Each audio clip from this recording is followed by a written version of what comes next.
a story about an early church. That was the church of Colossae. And if you want to follow along in your Bible, there's some in the back of the chairs there. It's on page 178. Just a minute, I'm going to read a brief verse. But I want to tell you a little bit about this book of Colossians. It's page 178, if you want to find that in there. Colossians is a letter that was written either by Paul or one of his followers. And he was written to the church there in Colossae because it was having some strife. Now, can you imagine that? I know that's hard to believe, but it was true. And this was just like, these were like the first churches. I mean, this was like at the ground level here. So Paul, as you know, was always writing letters and traveling around and uplifting the churches. So basically, this church was having some kind of disharmony. We don't know exactly what, but the writer of this letter to the Colossians said, look, if you want to have harmony in your church, you need to do two things. The first thing you need to do is you need to quit running around trying to find a quick fix. That's not going to work. Now, I am translating a little loosely here, but that is what he said. You can read it for yourself. Okay. So he said, quit running around looking for the quick fix. He said, find and focus on the Christ.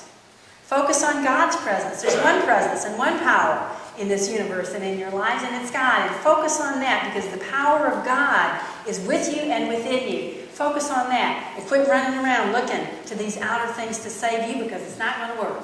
So he said, that's the first thing to do if you want harmony in this church. And he said, the second thing to do if you want harmony in this church is look at each other in the eye and find the Christ. He said, quit running around and making all this divisiveness and all this judgmentalness and all this condemnation based on all these outer things about people. He said, dig a little deeper and find the Christ. And he said, if you'll do those two things, then your church will come into harmony. Now, he goes on for 2.5 chapters giving them a finger shaking. He goes on and on about this, and you can read it for yourself. He goes on and on. But then, he says, in the middle of chapter 3, what we call chapter 3, he didn't divide them into chapters, but anyway, this is in chapter 3, verse 14. After all the finger shaking and all the exhorting, this is what he says. He says, above all, clothe yourselves with love, which binds everything together in perfect harmony. So that's the important part. You know, everything, our intellect is good, all of our skills are good, all the different processes are good, but what really makes them work is love. We're all hungry for love. And the reason we're so hungry is because we think it's out there and we have to go hunt for it. We know the truth. The truth is that love is who we are and it's within us. And so I invite us to let that love that is God within us touch us today, to come forth in us in beautiful ways as we do this dance together.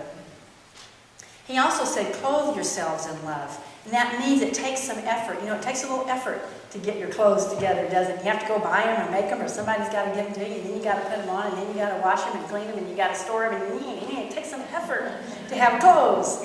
So he's saying, clothe yourself in love. It makes some effort to get in touch with that love that is God, that is who you are, and let that come forth in you. And in our meditation today, in just a moment, we're going to experience a little bit of getting in touch with that power of God's love that is who we are and letting that flow. So I invite you this week to practice in your own way, in whatever way that is, letting that love of God express through you. For as we do that, as we make that effort, what happens is that we connect with one another. He says it binds everything together in harmony. And what happens is we begin to connect with one another in very rich and very full ways. We begin to connect with one another in love. So my friends, as the Japanese proverb says, you can probably quote it with me now if you can't say it with me, we're all fools anyway, whether we dance or not. So we might as well dance. Shall we dance? Yeah.